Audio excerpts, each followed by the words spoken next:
સ્વામિનારાયણ સાક્ષાત્ અક્ષર પુરુષોત્તમ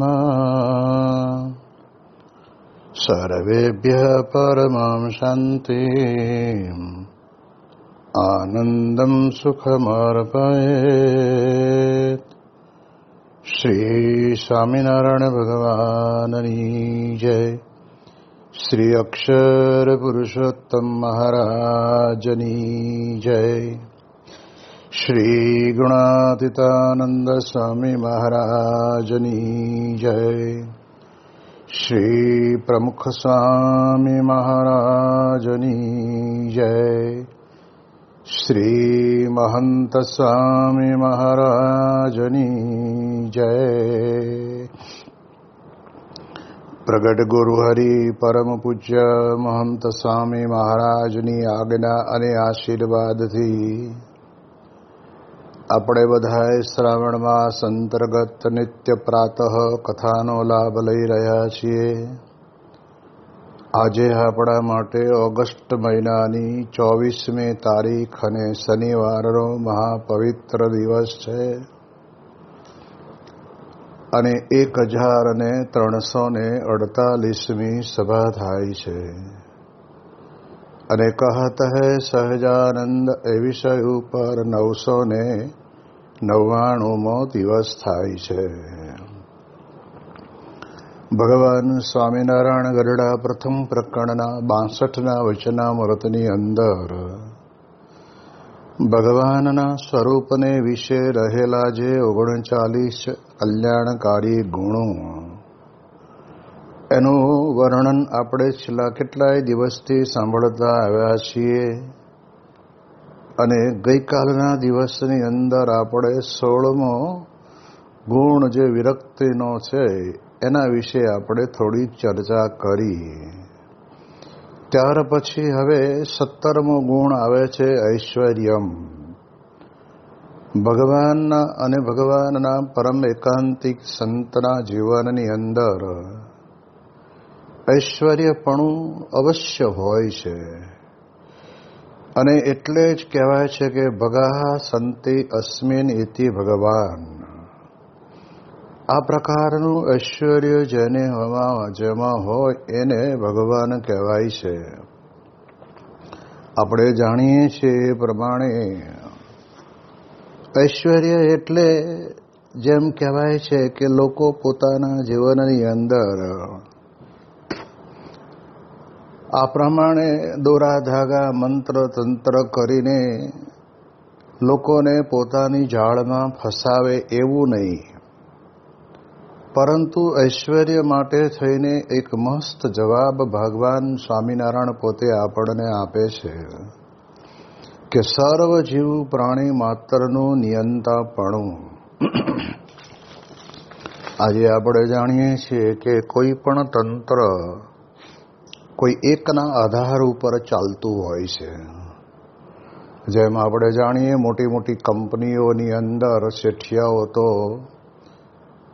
વર્ષે 2 વર્ષે 5 વર્ષે 10 વર્ષે પણ કંપનીમાં જોવાઈ જતા ન હોય, પરંતુ ત્યાં આગળ એમડી તરીકે મૂકેલો કોઈ પણ એક કર્મચારી છે એ આખી ફેક્ટરીનું સંચાલન કરે છે. અને એમના હાથ નીચે રહેલા કર્મચારીઓ એમના દોરાય છે અને આખી ફેક્ટરીનું સંચાલન કરે છે.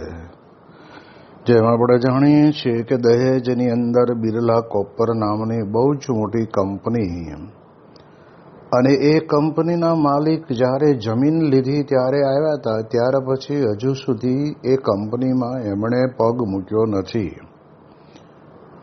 તેમ છતાં પણ 2000 જેટલા કર્મચારીઓ ત્યાં આગળ રાત દિવસ કામ કરે છે. તો એનું નિયંત્રણ કોણ કરે, એને સંભાળે કોણ? તો ત્યાં આગળ એમડી તરીકે જેને મૂક્યા હોય એ પોતે પોતાની કુશળતાથી પૂર્વક આ પ્રકારે સંચાલન કરે અને ખૂબ સારું સંચાલન થાય એટલે એમાંથી ઉત્પાદન પણ ઘણી બધી પ્રકારનું થતું હોય છે.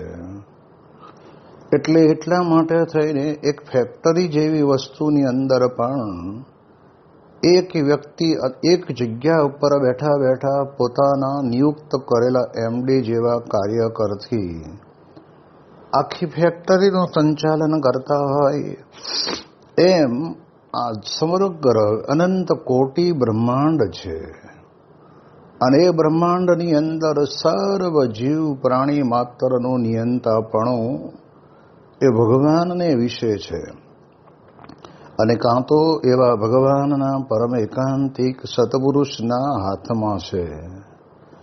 એટલે એ દ્રષ્ટિથી આપણે વિચાર કરીએ તો આપણને ખ્યાલ આવે જેમ જીવ પ્રાણી માત્રની અંદર જેને જેવી પ્રકારનું શરીર એ પ્રકારે ભગવાને એના માટે એવો ખોરાક પણ કર્યો છે કે જેને કારણે કરીને એ જીવન જીવી જાય છે. તો એ બધાનું નિયંતાપણું કરનાર એકમાત્ર ભગવાન પૂર્ણ પુરુષોત્તમ નારાયણ છે અને એ ભગવાન પૂર્ણ પુરુષોત્તમ નારાયણનું આ એક મોટામાં મોટું ઐશ્વર્ય છે. ઐશ્વર્યની બાબતની અંદર જોઈએ તો આપણે જાણીએ છીએ કે અંતર્યામીપણું પણ એક ભગવાનનું આગવું લક્ષણ છે.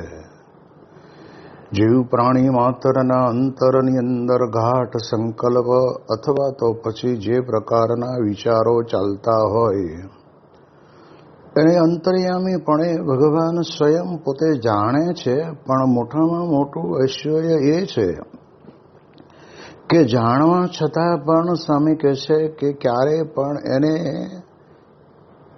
એના જીવનની અંદર એને ડિસ્ટર્બ ના કરે.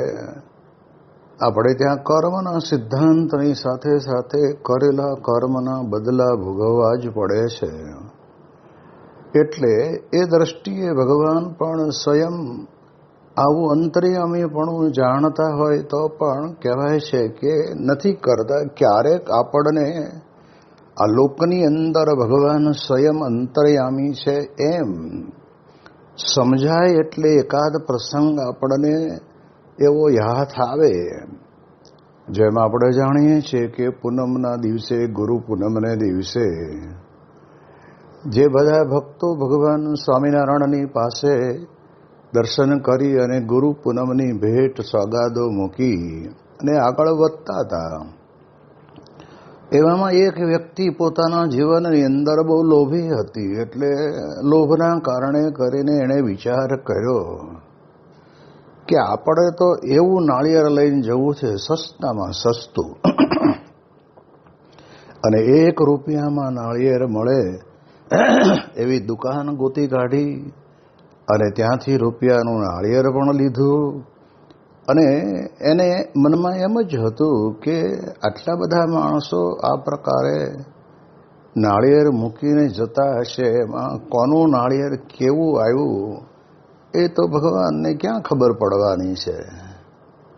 આ બધી જીવદશાની વાતો છે.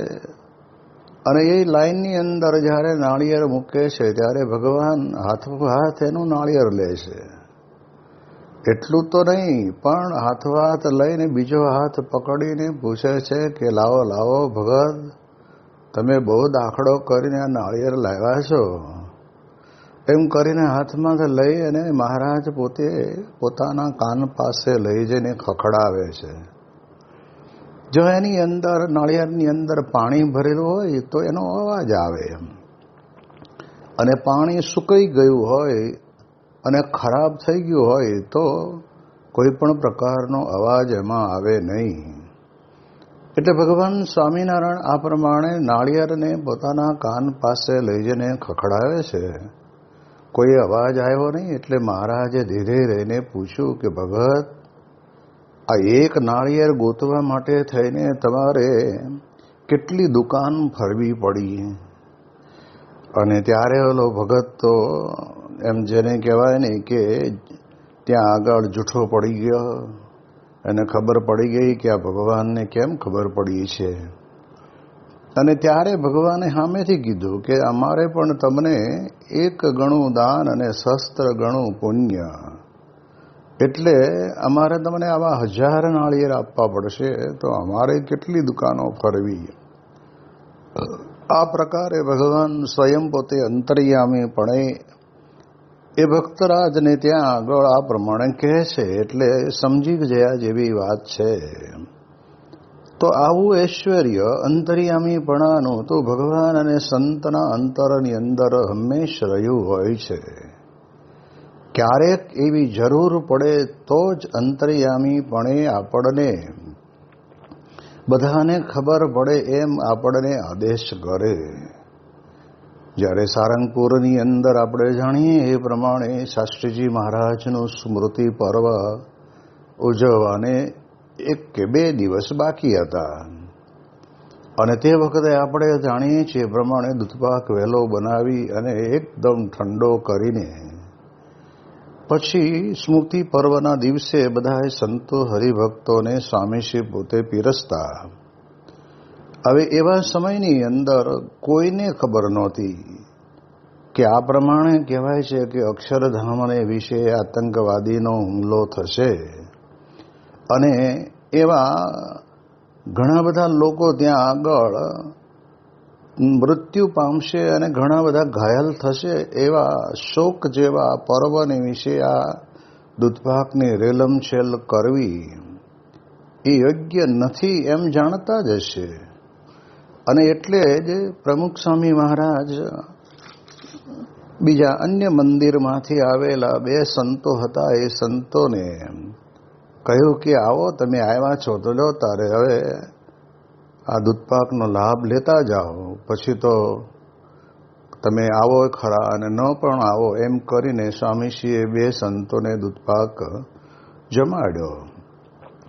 અને પછી જોયું તો આપણને ખબર પડી કે બીજે દિવસે સાંજે આ પ્રમાણે આતંકવાદીનો હુમલો થયો, અને એ હુમલાની અંદર ઘણું બધું ખૂના ખરાબી થઈ, અને સ્વામીશ્રીએ આદેશ પણ આપ્યો કે આપણે આ પર્વ નિમિત્તે બનાવેલો દૂધપાક આપણે કોઈએ એનો ઉપયોગ કરવાનો નથી. એની અન્ય વ્યવસ્થા જે કરવાની હતી એ આજ્ઞા સ્વામીશ્રીએ કરી દીધી.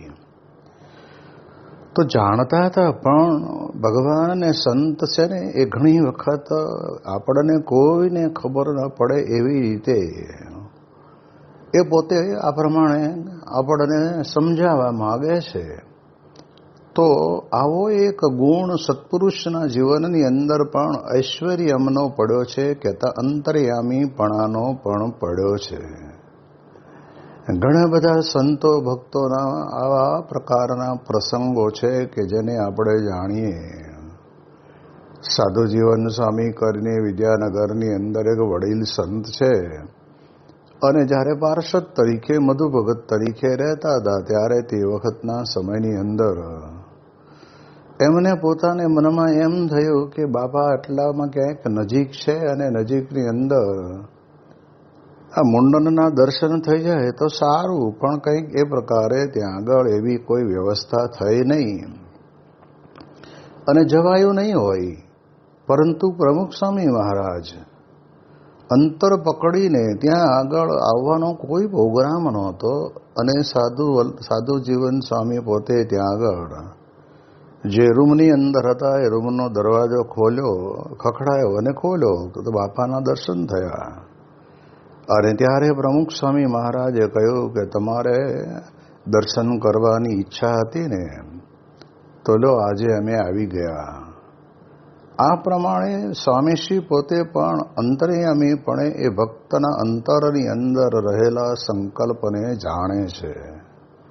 એટલે મહારાજે પણ આવા અનેક ચરિત્રો કર્યા છે. એટલે ભગવાન અને પરમ એકાંતિક સત્પુરુષને વિશે આ પ્રકારનું ઐશ્વર્ય અંતર્યામીપણાનું અને સર્વજ્ઞપણાનું હોય જ છે. પણ જ્યાં સુધી સત્સંગની અંદર આવ્યા નથી અને બહાર લોક જગતના ટોળાની ભેગા બેહીને સાચી ખોટી વાતોનો દોર ચલાવી અને પોતાનું જીવન બરબાદ કરતા હોય એને શું ખબર પડે. પરંતુ સ્વામીશ્રી પોતે અંતર પકડે. જ્યારે યોગીજી મહારાજ પોતે ધામમાં ગયા પછી આ જ મધુ ભગતને પોતાને મનમાં એમ થતું કે બાપા તો કેવું હેત કરતા, અને હવે તો બાપા ધામમાં ગયા, હવે આવું હેત કોણ કરશે? આવા મનની અંદર એને વિચારો આવતા હતા. અને તે વખતના સમયની અંદર ગોંડલમાં પ્રમુખ સ્વામી મહારાજ પોતે ઠાકોરજીના દર્શન કરીને નીચે ઉતરતા હશે. એ સમયમાં લગભગ એમનો હાથ પકડ્યો અને કહ્યું કે જો યોગીજી મહારાજ ગયા જ નથી, એમ કરીને એક સામાન્ય ઈશારાની અંદર એ પાર્ષદને જણાવી દીધું કે યોગીજી મહારાજ આ પૃથ્વી ઉપરથી ગયા નથી, પણ આવા પરમ એકાંતિક સત્પુરુષને વિશે અખંડ બિરાજમાન છે. એટલે આ પ્રકારે અંતર્યામીપણે એ અંતર પકડીને જબરજસ્ત કાર્ય કરે. જ્યારે એક સંત ત્યાં સારંગપુરની અંદર હતા અને સ્વામી યોગીજી મહારાજનો અમૃત મહોત્સવ ઉજવાયો. અને આપણને ખબર છે કે અમૃત મહોત્સવની અંદરથી જ એ જ વર્ષે અમૃત પાક બનાવવાની એક શરૂઆત થયેલી. જે સોજીનો લોટ હોય અને જેમ આપણે મોહનથાળ બનાવીએ છીએ એમ થોડો શેકીને પછી મોહનથાળના ચકતા પાડીએ, એમ સોજીના લોટના આ પ્રમાણે ચકતા પાડીને અમૃત પાક નામ આપેલું. હવે એ અમૃત પાક ત્યાં આગળ સારંગપુરની અંદર બનાવેલો. અને યોગીજી મહારાજ એક નાના સંત હતા, એ સંતને બોલાવીને કહ્યું કે આવો તમને પ્રસાદ આપીએ. હવે તે વખતે તો એમણે તાજી દીક્ષા લીધેલી અને પથ્થર મોટા મોટા બધા તે જમાનામાં હતા. એટલે યોગીજી મહારાજ તો પોતાના કરકમલો દ્વારા એ પથ્થરની અંદર અમૃત પાક ભરવા માંડ્યા. એટલે ધીરે રહીને ઓલા સંતે કહ્યું કે બાપા બસ બસ બસ, આ મારાથી નહીં ખવાય. અને ત્યારે યોગીજી મહારાજ એવું કીધું કે મારા વાલા, પછી પાછળ જઈને હંતાઈને ખાશે એના કરતાં અત્યારે ખાઈ લો ને, આ પ્રસાદી મળે છે, લઈ લેવી જોઈએ. તો એવી રીતે અંતર પકડે.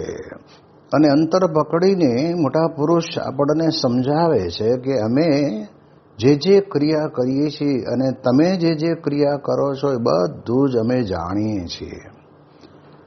એટલે મહારાજ અને ભગવાનના પરમ એકાંતિક સત્પુરુષ છે એ આ પૃથ્વી ઉપર પોતે સંપૂર્ણપણે અંતર્યામીપણે આ બધું કાર્ય કરે છે. અને જેને જેટલી પ્રકારનું જેવું પુણ્ય, હવે આ તો આપણને આશ્ચર્ય થાય. આ પૃથ્વી ઉપર તો અનંત કોટી જીવો છે, પ્રાણીઓ છે, પણ બધાના પોતપોતાના જેવા કર્મ તેવા કર્મનું ફળ, કર્મફળ પ્રદાતા તરીકે પણ ભગવાન અને સંત પોતે આપી દે. એ કેટલી જબરજસ્ત મોટું ઐશ્વર્ય કહેવાય. એટલે એ દ્રષ્ટિથી આપણે વિચાર કરીએ તો આપણને ખ્યાલ આવે. એટલે પ્રમુખ સ્વામી મહારાજના જીવનની અંદર પણ આવા ઘણા બધા પ્રસંગો બન્યા છે કે જેની અંદર ભક્તોના સંકલ્પ પૂરા કરે.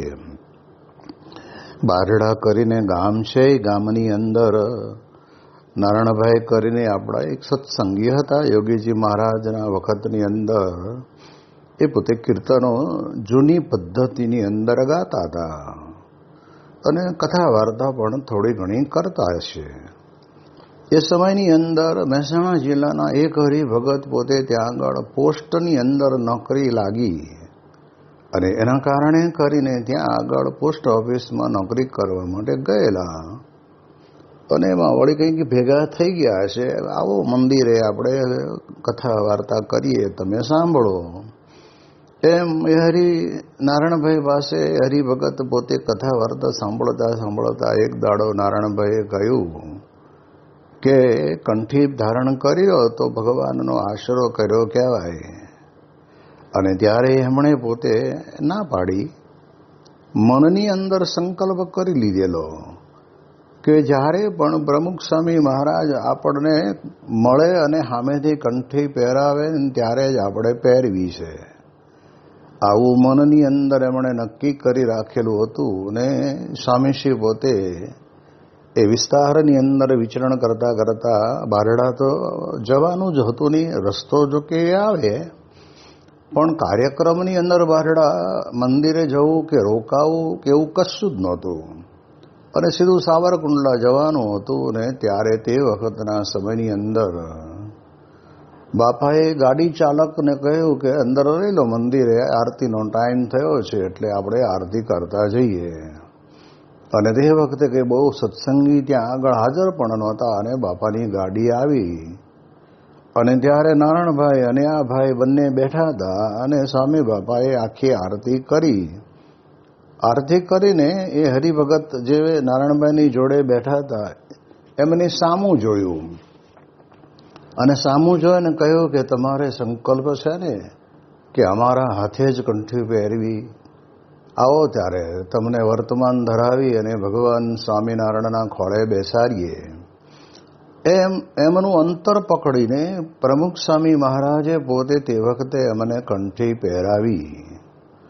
અને ત્યારે એમને થયું કે મારું મેં આ વાત કોઈને કરી નથી અને છતાંય કોઈ કારણ નિમિત્ત વગર પણ સ્વામીશ્રી પોતે બારડા મંદિરમાં આવે. એક જીવને ભગવાનને માર્ગે વાળવા માટે થઈને આ પ્રકારે પોતાના જીવનની અંદર એના સંકલ્પને પૂરો કરે. અને આપણે જાણીએ છીએ એ પ્રમાણે તે પછી તો એમને સત્સંગ થયો. એમનો એક દીકરો સાધુ થઈ ગયેલો, એ ધામમાં ગયો. એમણે પણ પોતે ખૂબ સારી સેવા કરી. બીજો દીકરો છે એ પોતે ત્યાં આગળ ગાંધીનગરની અંદર મૂર્તિ બનાવવાના વિભાગની અંદર સેવા આપે છે. પણ મારે કહેવાનો અર્થ એ છે કે આવી રીતે મોટા પુરુષ છે એ અંતર પકડે, એ અંતર્યામીપણું એમનામાં સહેજે સહેજે રહેલું હોય છે.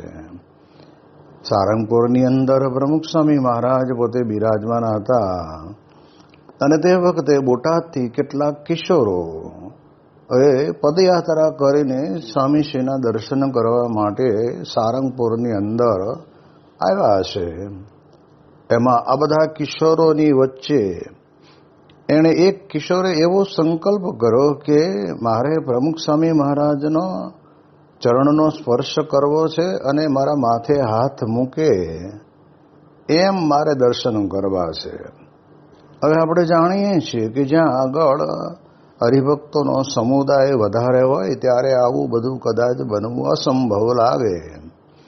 પરંતુ એ તો યુવક થોડોક ચપળ હતો એટલે બાપાની પૂજા વખતે પણ આમ આગળ આગળ ચાલે પણ કાંઈ મેળ પડ્યો નહીં. સ્વામીશ્રી પોતે દર્શન કરવા માટે ગયા ત્યાં આગળ મંદિર અને સ્મૃતિ મંદિરે, એમાંય પણ મેળ પડ્યો નહીં. પછી તો હરિભક્તોને દર્શન આપવાનો ટાઈમ થયો અને દર્શન આપતા હતા ત્યારે પણ મેળ પડ્યો નહીં. એટલે આણે નક્કી કર્યું કે ભલે સાંજ પડે પણ સાંજ સુધીમાં દર્શન કરીને જવું છે. એ રીતે મારો સંકલ્પ પૂરો થાય એમ કરવું છે. અને તે વખતે સ્વામી પોતે ત્યાં આગળ સ્મૃતિ મંદિરે પ્રદક્ષિણા ફરવા માટે અવશ્ય આવતા. અને ત્યારે આ પટ્ટાની આજુબાજુ ઘણા બધા હરિભક્તો, કિશોરો, સંતો બેસતા એટલે નજીકથી દર્શન થાય. એ પ્રમાણે ઓલો યુવક કિશોર પોતે ત્યાં બેઠેલો. બાપા તે વખતે 51 જેટલી પ્રદક્ષિણા ફરતા અને એ વખતના સમયની અંદર 50 પૂરી થઈ ત્યાં સુધી તો સ્વામીએ એના માથા ઉપર હાથ મૂક્યો જ નહીં. અને પછી જ્યારે 51મી પ્રદક્ષિણા પૂરી થવાનો વારો આવ્યો ત્યારે થોડાક 2 ડગલા આગળ ગયેલા હતા અને પાછા આવ્યા. અને પાછા આવીને સ્વામીશ્રી એના મસ્તક ઉપર હાથ મૂકીને એનો સંકલ્પ તો પૂરો કર્યો. પરંતુ સ્વામીશ્રી એક ટકોર પણ કરી કે હવે ભવિષ્યમાં આવો સંકલ્પ કરતો નહીં. તો જો અંતર્યામીપણે મોટા પુરુષ અને ભગવાન પોતે પોતાનું આ સર્વનિયંતાપણું પોતે પોતાના જીવનની અંદર એનો ઉપયોગ કરતા હોય છે. એટલે એટલા માટે થઈને આપણે એક એવા ભાગ્યશાળી છીએ કે ઉપરછલી સત્સંગની વાતો સાંભળીને મહારાજના ચરિત્રોનું રસપાન કરીને કાંઈ આપણે આપણા જીવનની અંદર કંઈક એવા ગુણિયાલ સંતને તો પ્રાપ્ત કરવા જ પડશે. કે જેની અંદર જેવા લક્ષણ ભગવાનને વિશે રહેલા છે એવા જ સર્વજ્ઞપણાના, અંતર્યામીપણાના અને સર્વનિયંતાપણાના પ્રસંગો આપણને જો જાણવા મળે ને તો આપણે જરૂર આપણા જીવનની અંદર એક યા બીજી રીતે આપણને એમ અંતરની અંદર થાય કે જેવા ભગવાન સ્વામિનારાયણ પોતે જેવા કાર્યો કરે એવા જ કાર્યો આ સત્પુરુષ પૃથ્વી ઉપર રહીને સત્પુરુષ દ્વારા થઈ રહ્યા છે એની અનુભૂતિ થાય. એટલે એ દ્રષ્ટિએ કરીને સત્પુરુષની સાથે આપણે જેટલા જોડાયા હોઈએ એટલું આપણને આપણા અંતરની અંદર આનંદ થાય. એટલે આ દ્રષ્ટિએ આપણે જ્યારે વિચાર કરીએ તો આપણને ખ્યાલ આવે અંતર્યામીપણે તો અમને બધાને સંતોને પણ ઘણા બધા સંકલ્પો અમારા એમણે પૂર્ણ કર્યા છે.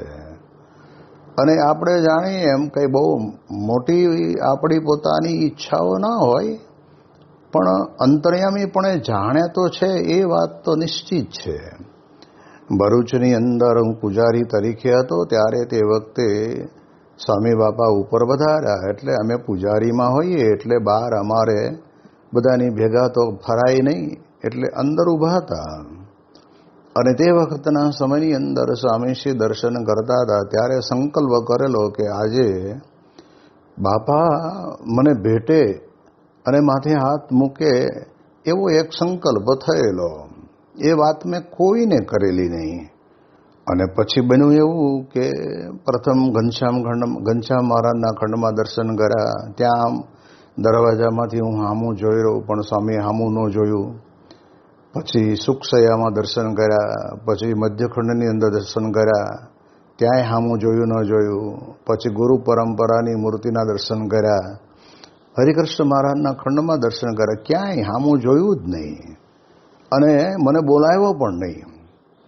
એટલે મેં કીધું કાંઈ વાંધો નહીં, ભગવાનની જેવી ઈચ્છા. પણ મોટા પુરુષ ક્યારે આપણા સંકલ્પને પૂરો કરે છે એ તો આપણને સમજાય એવું છે જ નહીં. એટલે મને એમ થયું ચાલો ને હવે છેલ્લો ચાન્સ છે. નીલકંઠ વર્ણી અભિષેક મંડપની અંદર જઈએ અને ત્યાં આગળ ગયા અને બાપા પોતે અભિષેક કરી અને બહાર નીકળવા માટે તૈયાર આ બાજુ આવતા હતા. અને ત્યાં જ તે હું અંદર પ્રવેશ કરતો હતો અને મને જોયો. મને કે સ્વામી કે આવી ગયા, આવો તારે તમને ભેટીએ, તમારો સંકલ્પ પૂરો કરીએ. એમ કરીને સ્વામીશ્રી પોતે ત્યાં આગળ આ પ્રમાણે મને ભેટ્યા અને માથે હાથ મૂક્યો. તો અંતર્યામીપણે સત્પુરુષ જાણે છે કે આ મુમુક્ષુને કે આ સંતને કે આ ભક્તને આવો સંકલ્પ છે તો લાવો પૂરો કરીએ. આવી જ રીતે ગોંડલની અંદર મારા ખ્યાલ મુજબ 2005ની સાલમાં બાપા પોતે ત્યાં બિરાજમાન હતા અને તે વખતે જ્ઞાનપ્રિય સ્વામી અને પ્રિયવ્રત સ્વામી એ અમેરિકાની યાત્રાએ જવાના હતા. અને તે વખતે બાપાએ કેરી ચૂસી અને એક કેરી જ્ઞાનપ્રિય સ્વામીને આપી, એક કેરી પ્રિયવ્રત સ્વામીને આપી. ત્યારે પણ મને સંકલ્પ થયો હતો કે બાપાએ મને બોલાવ્યો તો છે કે દર્શન પ્રસાદી વાતોને મળવું એ ચારેય સુખ તમને મળશે એમ કરીને આપણને આ બોલાવ્યા છે. એટલે કેરી આપે તો પ્રસાદીનું સુખ મળી જાય. અને ત્યાં ત્રીજી કેરી બાપાએ ચૂસી અને થોડીક ચૂસીને પછી મને કહ્યું કે અહીંયા આવો કે એમ કરીને તે વખતે પ્રમુખ સ્વામી મહારાજે મને એ પ્રસાદીની કેરી આપી. ત્યારે આવી રીતે સંકલ્પ તો ઘણા બધાએ પૂરા કર્યા છે. એટલે આપણે એટલું સમજવાનું છે કે જેમ ભગવાન ભક્તના સંકલ્પ પૂરા કરે એમ ભગવાનના પરમ એકાંતિક સત્પુરુષને વિશે અખંડ રહેલા ભગવાન સ્વામિનારાયણ એ આપણા બધાના સંકલ્પને પૂરા કરે છે. એટલે એટલા માટે થઈને અહીંયા આગળ આપણને કહેવાય છે કે ભગવાનને વિશે ઐશ્વર્ય તો અનંત પ્રકારના છે પણ એની અંદર અતિ મહત્વની બાબત તો સર્વ નિયંતાપણું. બધાનું નિયમન કરવું એટલે કે નાની સૂની વાત નથી. જેમ પ્રમુખ સ્વામી મહારાજ પોતે એકલા જ આવડી મોટી વિશાળ વટવૃક્ષ પર બનેલી સંસ્થા અને સંસ્થાનું નિયમન એકલા કરતા, બધા જ વિભાગની અંદર એમને ખબર હોય કે ક્યાં શું ચાલે છે અને ક્યાં શું નથી થયું, એવી પ્રકારની એ ભગવાન સ્વામિનારાયણના જેવી જ એમની પોતાની રીત હતી.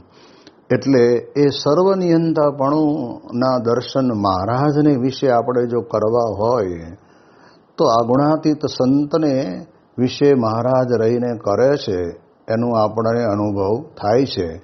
એની વિશેષ વાતો આપણે આવતીકાલે કરીશું. શ્રી સ્વામિનારાયણ ભગવાનની જય.